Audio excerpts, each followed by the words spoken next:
हिंदू छात्राओं से दुष्कर्म कर उन्हें ब्लैकमेल करने का राजस्थान के अजमेर जैसा झकझोर देने वाला कांड मध्य प्रदेश के भोपाल से सामने आया, जहां रायसेन रोड स्थित टीआईटी कॉलेज के मुस्लिम युवाओं के संगठित गिरोह ने कई हिंदू छात्राओं को निशाना बनाते हुए पहले उन्हें बहला फुसलाकर प्रेम जाल में फंसाया, फिर दुष्कर्म का वीडियो बनाया। साथ ही वीडियो को प्रसारित करने की धमकी देकर दरिंदों ने पीड़िताओं की सहेलियों को बुला दुष्कर्म किया। मामले में 2 आरोपी गिरफ्तार किया गया है। जांच के लिए एसआईटी गठित की गई है। पुलिस मामले को 4 दिनों तक छिपाती रही। वहीं रविवार को एक पीड़ित छात्रा ने हिम्मतकार बाग सेवनिया थाने में पहली शिकायत दर्ज कराई और उसके बाद पुलिस को 2 और शिकायतें मिली। बाद में बाग सेवनिया थाना पुलिस ने प्राथमिकी दर्ज कर अशोका गार्डन, जहांगीराबाद और ऐशबाग थाने में केस ट्रांसफर किया। गिरफ्तार दोनों आरोपियों के खिलाफ उनके मोबाइलों से कई युवतियों के साथ दुष्कर्म के वीडियो मिले। मामले की गंभीरता को देखते हुए भोपाल पुलिस कमिश्नर हरिनारायण मिश्रा ने एक विशेष दल का गठन किया। मामले में बीजेपी और कांग्रेस की प्रतिक्रिया भी अब सामने आ रही है। के कथनों के आधार पर शहर भोपाल के थाना बाग सेवनिया, अशोका गार्डन और जहांगीराबाद में एफआईआर दर्ज की गई है। पुलिस कमिश्नर महोदय के द्वारा इसमें एसआईटी गठित कर दी गई है, जो प्रॉपर इन्वेस्टिगेशन करा रही है। और इस मामले का जो एक मेन मुलजिम है वो थाना बाग सेवनिया में गिरफ्तार कर लिया गया है। एक दूसरा भी दूसरे थाने में गिरफ्तार हुआ है। शेष जो फरार हैं उनकी भी गिरफ्तारी के प्रयास जारी है। कितने आरोपी हैं सर इसमें? अलग अलग थानों में अलग अलग आरोपी हैं, अलग अलग पीड़ित हैं। घटनाक्रम क्या रहा है सर? घटनाक्रम एक जो कॉलेज में पढ़ते थे पीड़िता और आरोपी, वहाँ से उनके संबंध रहे हैं, वहाँ से वो परेशानी वाली बात हुई है, वहाँ से वो परेशान कर रहे हैं। और भी जो घटनाक्रम बताया उसके आधार पे संबंधित भारतीय न्याय संहिता की धाराएं लगाई गई हैं और पॉक्सो एक्ट की धाराएं भी लगाई हैं। इसमें लव जिहाद तो कोई एंगल आ रहा है? अब मैं इस बारे में अभी मैं इतना कहना चाहूँगा कि जो भी बातें आई हैं उसमें धार्मिक स्वातंत्र अधिनियम की धाराएं भी लगाई गई हैं।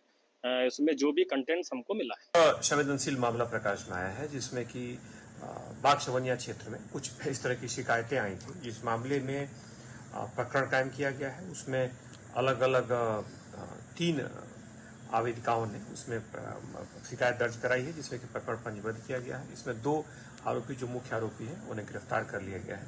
पूरे मामले में अलग अलग एसआईटी गठित की गई है, जो इस पूरे मामले की गंभीरता से जांच कर रही है। सर, क्या कुछ आरोप उनके द्वारा लगाए गए थे आवेदिकाओं के द्वारा? प्रथम दृष्टया इसमें दुष्कर्म, और चूंकि आवेदिका उसमें नाबालिग थी इसलिए पॉक्सो एक्ट की भी उसमें कार्रवाई की गई है। साथ ही इसमें पुलिस की जो एसआईटी टीम है इस गंभीरता से पूरे मामले की जांच कर रही है। सर, धर्म स्वतंत्र अधिनियम के तहत भी कार्रवाई की गई है? धर्म छुपा? हाँ, इसमें इस तरह की इस आशय की भी इसमें कुछ विषय वस्तु संज्ञान में आई है। इस धारा का भी इसमें प्रयोग किया गया है। सर, किसी एक समुदाय द्वारा दूसरे समुदाय को इस तरीके से बात आ रही है क्या? इससे पूरे मामले की पुलिस की टीम, एफआईटी टीम जांच कर रही है और जो भी तथ्य होंगे उसके आधार पर इसमें विस्तार से विवेचना की जाएगी। ये जो मामला जब संज्ञान में आया तो पुलिस ने कार्रवाई की है, लेकिन अभी पुलिस की कार्रवाई पर्याप्त नहीं है। हमने पुलिस को, सरकार ने भी निर्देश दिए कि पूरी छानबीन की जाए। इसमें अगर कोई आपराधिक गिरोह है तो पूरी गिरोह का पर्दाफाश हो। अगर कौन कमरा दिलाता है, कौन लड़कियों को बहलाता फुसलाता है और कौन लड़कियों के साथ सामूहिक दुष्कर्म करता है और कौन लड़कियों के वीडियो बनाकर वायरल करता है, तो ऐसी सारी हरकत में एक जो गेम है लव जिहाद की और इस्लामिक कट्टरता फैलाकर या बेटियों को सताया जा रहा है या हिंदू बेटियों को जानबूझकर निशाना बनाया जा रहा है, तो मैं पुलिस कमिश्नर को भी आज हम बात करके लिखित उनको बताएंगे कि जितने भी स्कूल कॉलेज हैं वहां भी इस तरह की टीम हमारी सिविल ड्रेस में रहना चाहिए, जिससे इस तरह के संदिग्ध जो लोग हैं इन पर नजर रखी जाए, इनको पकड़ा जाए, इन पर सख्त कार्रवाई की जाए। और पुलिस ने अभी जानकारी हमें आया कि केवल 2 लड़कों पर केस दर्ज किया है, लेकिन ये इतना नहीं है। जब हमको जो लोगों ने बताया है और जो जानकारी आई है कि इसमें गिरोह काम कर रहा है, तो मैं पुलिस से आग्रह करूंगा कि पूरे गिरोह की छानबीन करें और सब पर कार्रवाई करें और सख्त कार्रवाई करें।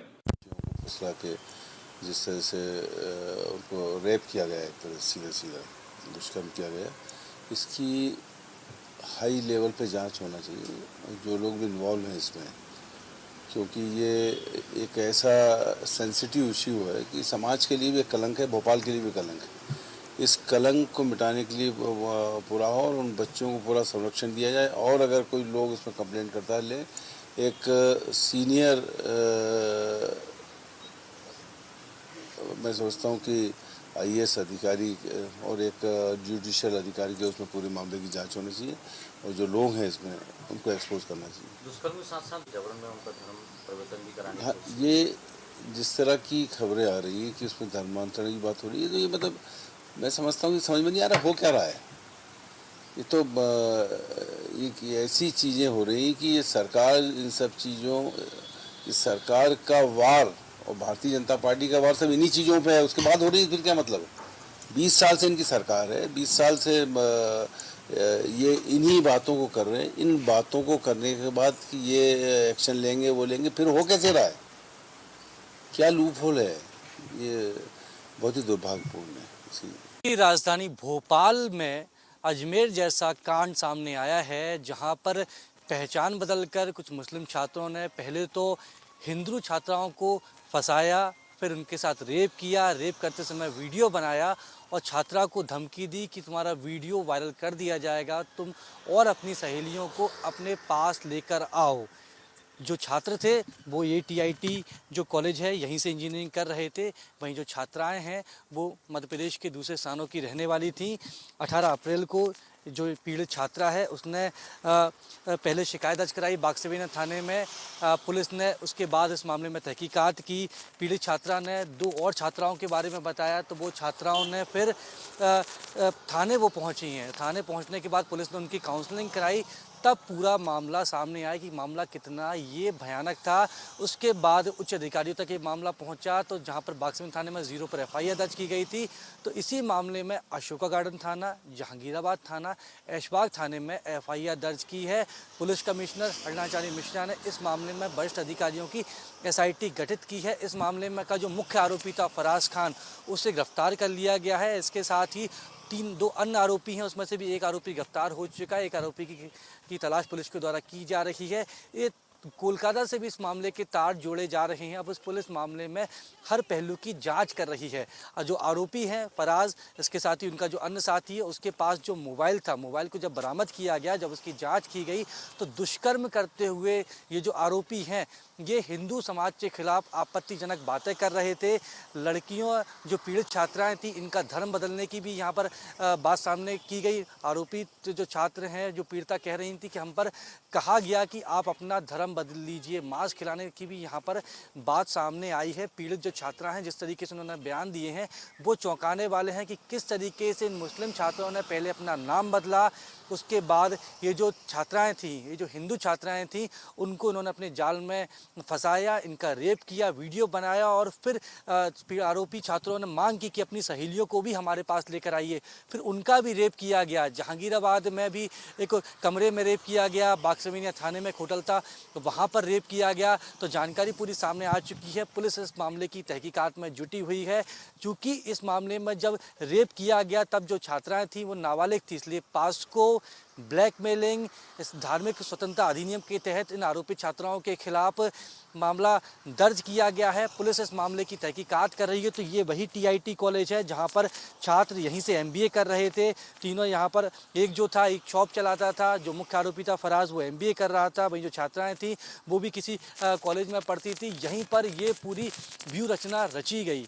ये जो मुस्लिम छात्र थे, जो आरोपी थे, जो कि अब पुलिस की गिरफ्त में है, फराज पुलिस की गिरफ्त में है, शाद पुलिस की गिरफ्त में है, लेकिन जो आरोपी अली था उसकी तलाश पुलिस के द्वारा की जा रही है। लेकिन जिस तरीके का एक कांड सामने आया है तो उसने कहीं ना कहीं अजमेर कांड की याद दिला दी। अब देखना बेहद दिलचस्प होगा कि पुलिस और सरकार इस मामले में आरोपियों के खिलाफ कितनी सख्त कार्रवाई करके एक एग्जाम्पल पेश करती है ऐसे छात्रों के खिलाफ, जैसे मुस्लिम छात्रों के खिलाफ जो अपना नाम बदल कर हिंदू छात्राओं को फंसाते हैं, उनका रेप करते हैं, फिर वीडियो वायरल करने की धमकी देकर अपनी सहेलियों को बुलाते हैं और कहते हैं कि आप अपना धर्म बदलिए। उनको साथ मारपीट की जाती है। और जिस तरीके का वीडियो उनके मोबाइल से मिला है आरोपियों के पास से, कहीं ना कहीं वो चौंकाने वाला है। जिस तरीके से हिंदू समाज को लेकर आपत्तिजनक बातें उस वीडियो में की गई हैं।